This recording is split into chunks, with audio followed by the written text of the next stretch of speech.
Friends and family members, welcome to my channel. చూసేద్దాం రండి. ఇప్పుడు మునగాకండి. ఇది గుడ్లో రాత్రి ఈ గుడ్డలో మూట కట్టి పెట్టినాను, ఎందుకంటే విడిపించుకునే ఈజీగా అవుతుంది. చూడండి అంతా ఎట్లా రాలిపోతుందో. నిన్న మా ఆడబిడ్డల ఊరికి వెళ్ళాము కదా మనము, ఆడ నుంచి తెచ్చినామండి చెట్లో నుంచి ఫ్రెష్గా. దీన్ని కూడా ఈరోజు మన ఇంట్లో లంచ్ చేసేసుకున్నాము. మునగాకు తాలింపు చేద్దాము. ఇది మనం ఒక్కొక్కటే వలసిన అవసరం లేదు, బాగా ఎట్లా రాలిపోతుందో. ఇప్పుడు మనం దీన్ని చాట్లు వేసి చెరిగేస్తే పుల్లలన్నీ సపరేట్ అయిపోతాయి. అది కూడా మీకు చూపెడతాం. చూడండి, ఇదంతా మెల్లిగా చెరిగేస్తే ఆకులన్నీ పడిపోతాయి, పుల్లలు చాట్లో నిలిచిపోతాయి. చూడండి ఫ్రెండ్స్, పుల్లలన్నీ ఎట్లా వచ్చినాయో చెరగంగా. మళ్ళీ మనకు పుల్లలు ఏమన్నా ఉంటే కూడా కడిగినప్పుడు మళ్ళీ అవి కూడా నీళ్ళలో కింద ఉండిపోతాయి. ఇప్పుడు ఈ ఆకును కడిగేద్దాం ఫ్రెండ్స్. చూడండి ఫ్రెండ్స్, ఇది మంచినీళ్ళల్లోనే వేసినాను. బాగా ఇట్లా కలిపేసి కడిగేద్దాము. ఏమన్నా పుల్లలు ఉంటే కూడా వస్తుంది. డైరెక్ట్ పెనుములో వేసేస్తున్నాను, ఎందుకంటే మనకు ఫ్రై అవ్వడానికి కూడా తాలింపుకి ఎట్లా మనం నీళ్ళు చల్లాలి కదా.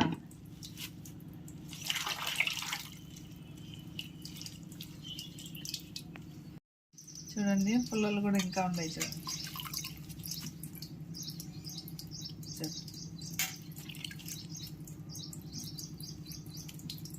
చూడండి పుల్లలు ఇంకా వచ్చినాయి కదా. చూడండి, ఇప్పుడు మనము మునగాకు తాలింపు చేసేసుకున్నాం రండి.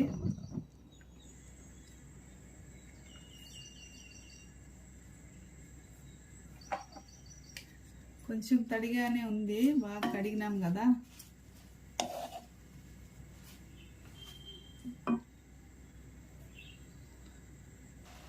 మునగాకు తాలింపుకు ఫస్ట్ ఆయిల్ వేయకూడదండి. ఆకు కొంచెం నీళ్ళు చల్లకుండా బాగా వేయించుకోవాలా. ఒక 50% వేగినాక అప్పుడు కొంచెం ఆయిల్ వేసుకున్నాము. అంతవరకు దీన్ని బాగా అట్లే మగ్గనిద్దాము. చూడండి ఎట్లా తయారైందో. కొంచెం నీళ్ళు చల్లుకున్నాం, ఎందుకంటే మునగాకు ఉడకాలి కదా. ఇది నీళ్ళు చల్లుకుంటానే వేయించుకోవాలండి. బాగా లోపల వరకు బాగా ఆకు ఉడుకుతుంది. స్లో ఫ్లేమ్లోనే కొంచెం పడుతుంది టైం. ఇది ఫ్లేమ్ అడ్జస్ట్ చేసుకున్నాము. చూడండి, తెల్లగడ్డలో ఇప్పుడు దంచి పెట్టుకున్నాం. చూడండి, ఇప్పుడు 50% ఉడికింది. స్లోగానే ఉడకబెట్టుకోవాలి ఇది. ఇప్పుడు కొంచెం ఆయిల్ వేసుకున్నాం, 1 స్పూన్ అంత ఆయిల్. అట్లే కొంచెం సాల్ట్ వేసుకున్నాం.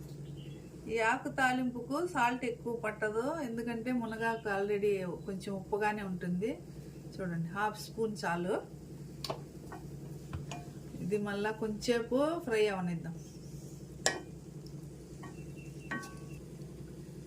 చూడండి, ఆయిల్ వేసిన తర్వాత ఇట్లా తయారైంది. ఇప్పుడు దంచి పెట్టుకున్న తెల్లగడ్డలు 1 స్పూను కారపొడి వేసేద్దాం. చూడండి, 1 స్పూన్ కూడా వద్దు, ఎందుకంటే నేను తయారు చేసుకున్న కారపొడి చాలా కారం ఉందండి. అదేం మిరపకాయలు ఏమో తెలీదు, సంతలో తెచ్చినాను 2 రకాలు. అందుకని చాలా తక్కువ వేసుకుంటాను నేను కూరలలో. ఇప్పుడు తెల్లగడ్డలు వేసేద్దాం. దంచి పెట్టినాను కదా.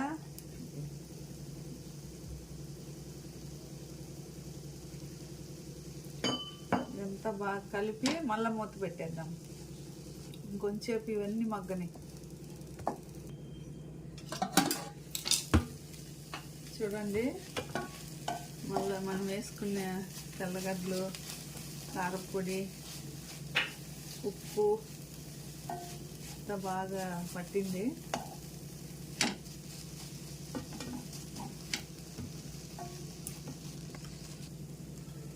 ఇప్పుడు లాస్ట్లో శనగింజల పొడి అండి, ఎంచి పొడి కొట్టుకునింది. ఒక 3 స్పూన్లు, పెద్ద స్పూన్తో 3 స్పూన్లు వేసినాను.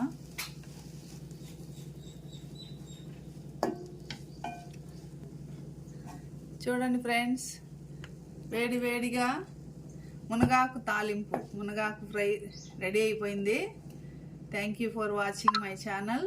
మీకు వీడియో నచ్చినట్లయితే షేర్ చేయండి, సబ్స్క్రైబ్ చేయండి, లైక్ కొట్టండి. Thank you. Bye bye.